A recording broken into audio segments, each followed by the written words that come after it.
मित्रों, सादर जय श्री कृष्ण।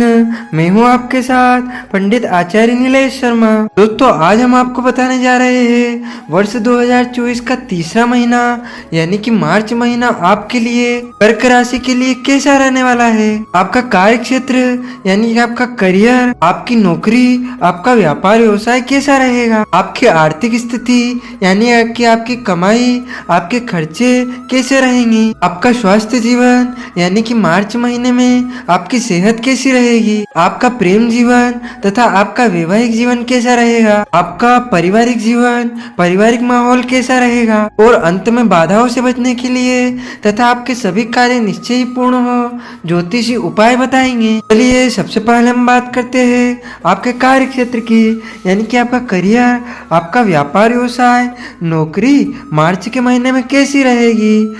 2024 मासिक राशिफल के अनुसार दसम भाव में पूरे महीने राहु महाराज उपस्थित रहकर आपकी परेशानियों का हल निकालने में मदद करेंगे।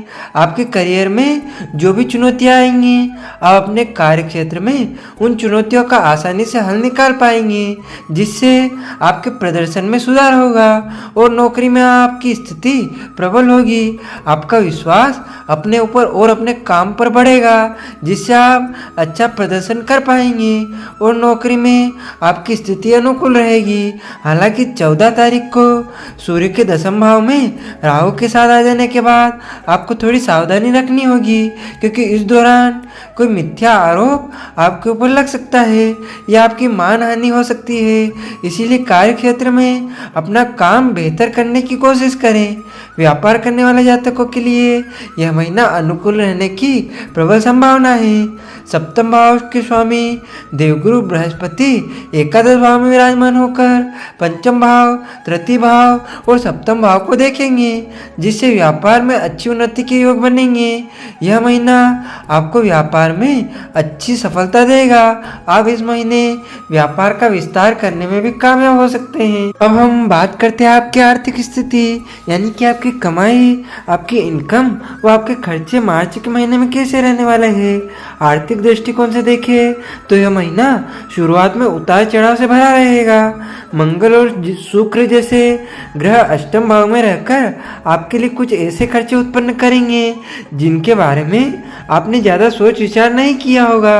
यह खर्चे आपसी सुख के लिए ही भी हो सकते हैं और कुछ छुपी हुई चीज़ों के लिए भी, लेकिन इनसे आपका खर्च बढ़ सकता है और आपकी आर्थिक स्थिति पर दबाव आ सकता है। लेकिन देवगुरु बृहस्पति एकादश भाव में रहकर निरंतर आपको आर्थिक लाभ प्रदान करते रहेंगे।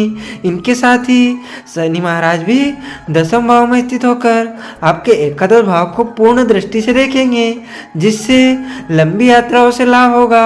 भाग्य का सहारा मिलने से भी आपको लाभ प्राप्त हो सकता है और आपकी आर्थिक स्थिति बढ़िया होगी। अब हम बात करते हैं आपके स्वास्थ्य की यानी कि आपकी सेहत मार्च के महीने में कैसी रहने वाली है। स्वास्थ्य के दृष्टिकोण से थोड़ा ध्यान देने वाला होगा। महीने की शुरुआत में मंगल और शुक्र के अष्टम भाव और सूर्य शनि तथा बुध के नवम भाव में होने से स्वास्थ्य समस्याएं परेशान कर सकती है। कोई गुप्त समस्याएं आपकी दिनचर्या को प्रभावित कर सकती है और आपका शारीरिक स्वास्थ्य पीड़ित हो सकता है। इनसे बचने के लिए ज़्यादा वासनात्मक विचारों से दूर रहें और संतुलित जीवन बिताएं। किसी तरह की चोट लगने से भी इनकार नहीं किया जा सकता, इसीलिए वाहन भी सावधानी पूर्वक चलाएं। महीने का उत्तरार्ध अपेक्षाकृत अनुकूल रहेगा और तब स्वास्थ्य में सुधार दिखाई देगा। अब हम बात करते हैं मार्च के महीने में आपका प्रेम जीवन तथा आपका वैवाहिक जीवन कैसा रहेगा। यदि आपके प्रेम संबंध की चर्चा की जाए तो महीने की शुरुआत बहुत अच्छी रहेगी, या यूँ कहें कि पूरा महीना ही आपको सफलता प्रदान कर सकता है। देवगुरु बृहस्पति एकादश भाव में बैठकर आपके पंचम और सप्तम भाव को एक साथ देखेंगे, जिससे आपका प्रेम जीवन अच्छा रहेगा। आप अपने प्रेम जीवन का भरपूर लुत्फ उठाएंगे। अपने प्रियतम को विवाह के लिए प्रस्ताव दे सकते हैं। आपके प्रेम विवाह योग भी बन सकते हैं और इनके लिए परिवार के लोगों की सहमति भी प्राप्त हो सकती है।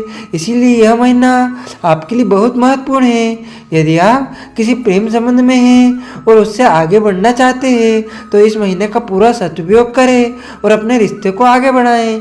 विवाहित जातकों के लिए और भी अच्छा समय है, उन्हें संतान प्राप्ति का सुखद समाचार मिल सकता है। कुंवारे लोगों की शादी हो सकती है। विवाहित जातक को अपने वैवाहिक जीवन में जीवन साथी का भरपूर सहयोग मिलेगा, उनके माध्यम से धन लाभ भी हो सकता है। समाज में ख्याति बढ़ेगी और आपका रिश्ता सुचारू रूप से चलता रहेगा। हालांकि कुंडली के अष्टम भाव में मंगल के शुक्र के साथ होने से आप कुछ समय के लिए विवाहेतर यानी कि विवाह विच्छेद संबंधों की ओर भी बढ़ सकते हैं। इनसे बचकर रहने की कोशिश करें और ससुराल के लोगों से भी अच्छा सामंजस्य बनाए रखें और अच्छी बातचीत करें। अब हम बात करते हैं आपके पारिवारिक जीवन की। आपका पारिवारिक माहौल मार्च के महीने में कैसा रहेगा? यह महीना पारिवारिक जीवन के लिए कुछ तनावपूर्ण रह सकता है। हालांकि भाई बहनों से आपका अच्छा सामंजस्य रहेगा। बृहस्पति महाराज की कृपा पंचम, तृतीय भाव तथा सप्तम भाव पर होने से जीवन साथी का सहयोग मिलेगा। भाई बहनों को भी आप प्रेम भरी दृष्टि से देखेंगे। प्रियजनों से आपके संबंध सुधरेंगे, लेकिन पारिवारिक स्थितियों में उतार चढ़ाव रहेगा। राहु और केतु के दशम और चतुर्थ भाव में रहने से कारण पिता माता का स्वास्थ्य भी प्रभावित हो सकता है, इसीलिए आपको उनका भी ध्यान रखना होगा। परिवार में कुछ अशांति का माहौल रह सकता है, जो 14 तारीख को सूर्य के दशम भाव में आने के बाद और बढ़ सकता है। इस दौरान पिताजी को बड़ी स्वास्थ्य समस्या परेशान कर सकती है, इसीलिए उनका विशेष रूप से ख्याल रखें। आपका अधिक समय परिस्थितियों को संभालने में बीत सकता है, लेकिन आपको परिस्थितियों को आगे हार नहीं माननी चाहिए। तो आपको बाधाओं से बचने के लिए तथा आपके सभी कार्य निश्चय ही पूर्ण हो, इन ज्योतिषीय उपायों को करना चाहिए। आपको शनिवार के दिन छाया का दान करना चाहिए। बुधवार के दिन किसी मंदिर में शाम के समय काले तिल का दान करें।